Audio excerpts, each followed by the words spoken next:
Assalamualaikum warahmatullahi wabarakatuh. Selamat datang sahabat-sahabatku yang beriman. Di akhir-akhir ini mungkin kita, sahabat-sahabatku, sering melihat televisi ya, melihat berita baik media cetak ataupun media online, mungkin mendengarkan radio. Bahwasanya beberapa akhir ini banyak orang rela mengorbankan keluarganya, melakukan hal-hal yang merugikan itu hanya untuk mendapatkan kesenangan atau harta dunia. Kita lihat saja beberapa berita yang ada di media online ini ya. Di sini kita bisa melihat teman-teman di detikjatim.com ya, bahwasanya cerita anak durhaka yang rela dia membunuh ayah kandungnya sendiri di Jember ya, itu hanya karena warisan. Nah, bagaimana keluarga atau ayah yang selama ini membesarkan kita, menafkahi kita, keluarga kita, itu hanya demi harta warisan, seorang anak itu rela menghilangkan nyawa daripada ayahnya tersebut. Kemudian kita juga bisa melihat berita yang lain. Ini di Kompas TV ya. Jadi di sini terlihat bahwasanya gara-gara ketagihan judi online, anak nekat jual harta orang tua. Lagi-lagi karena harta dunia, karena ingin mengejar kesenangan dunia yang hanya sementara ini, seorang anak itu rela menjual harta orang tuanya. Jadi ketagihan judi online, anak ini nekat menjual harta orang tuanya. Ini diberitakan di Kompas TV ya teman-teman. Nah, kita juga bisa melihat berita yang lainnya, yaitu viral PNS gugat orang tua karena harta warisan. Sang ibu berusia 71 tahun akan diusir. Jadi berita ini lagi-lagi hanya karena harta dunia, karena ingin mengejar kesenangan dunia yang sifatnya sementara, rela mengorbankan sesuatu yang penting, yaitu orang tua. Apalagi di sini beliau adalah ibu kandung sendiri yang dari kecil sudah merawat kita, sudah mendidik kita, bahkan mengandung kita. Tapi di saat kita sudah merasa menjadi orang, justru kita ingin melakukan hal-hal yang dapat membuat hati seorang ibu terluka. Apalagi di berita ini teman-teman, seorang ibu usianya sudah 71 tahun. Artinya sudah usia yang tidak muda lagi ya. Usia-usia seperti itu seharusnya menjadi tempat kita untuk berbakti kepada beliau, menyenangkan beliau, kemudian memberikan yang terbaik untuk ibu kita. Karena Nabi pernah bersabda bahwasanya surga itu ada di bawah telapak kaki ibu. Nah, ini lagi-lagi ya, teman-teman, gara-gara harta dunia ini rela untuk mengusir ibunya ya, yang sudah sepuh atau sudah tidak muda lagi. Kemudian kita juga bisa melihat berita yang lain. Kali ini beritanya adalah seorang gadis yang dituding ya mengincar harta usai nikahi kakek yang usianya 80 tahun. Nah, ini diberitakan di Detik Jateng ya. Nah, ini yang bisa kita ambil pelajaran bahwasanya sahabat-sahabatku, orang rela melakukan apapun itu demi untuk mendapatkan harta dunia.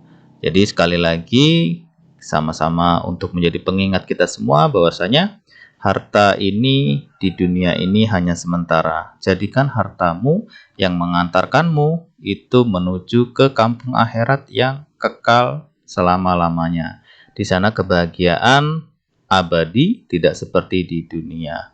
Oke, kita lanjut ke berita yang lain.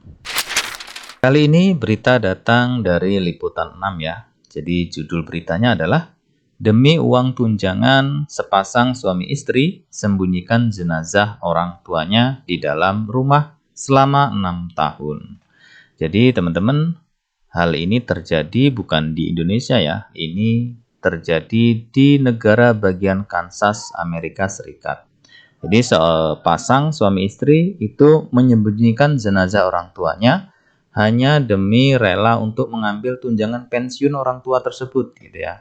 Jadi kalau di berita ini disebutkan uang yang diambil itu sudah sebanyak 215.000 US dollar.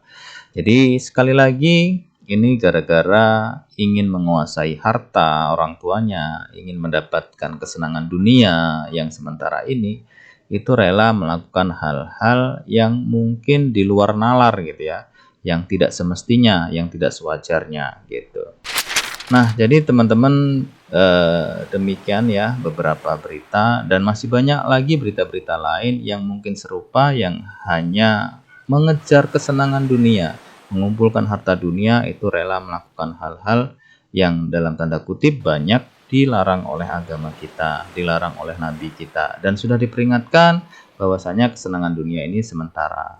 Seperti kita lihat ya di hadis Nabi yang pernah disampaikan bahwasanya, demi Allah, tidaklah dunia dibandingkan akhirat kecuali seperti seseorang dari kalian mencelupkan jarinya ke laut, maka lihatlah apa yang tersisa di jarinya jika ia keluarkan dari laut.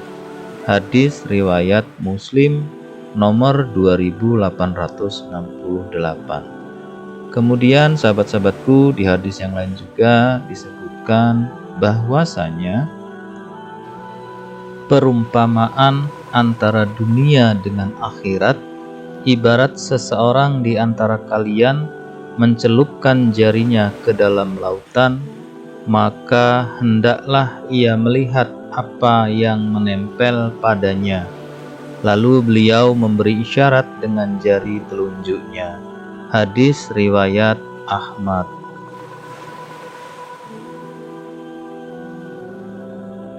Kita mesti smart. Smart, bukan somat. Smart. Smart artinya cerdas. Makanya ada HP yang cerdas, smartphone. HP-nya cerdas, orangnya goblok. Beramal harus smart. Kalau engkau rajin berzikir, habis berzikir kau mati. Tapi kalau engkau cerdas, kau bangunkan rumah tempat orang berzikir, kau mati, dia tetap mengalir. Di dunia ini tak lama, pergi ke tepi laut, masukkan tanganmu ke dalam samudra yang luas, tarik ke atas, kau nampak setetes, itulah dunia. Kalau kau dapat, jangan sombong karena dia setetes. Kalau kau tak dapat, jangan sedih karena yang tak dapat itu pun setetes. Mana dunia? Setetes. Mana akhirat? Samudra yang luas. Kau tolong agama Allah ini dengan tetesan amal, tapi kau tinggalkan samudra yang luas, kau rebut dia. Betapa banyak orang merebut dunia tak dapat apa-apa. Demikianlah sahabat-sahabatku yang beriman, sedikit nasihat untuk kita semua.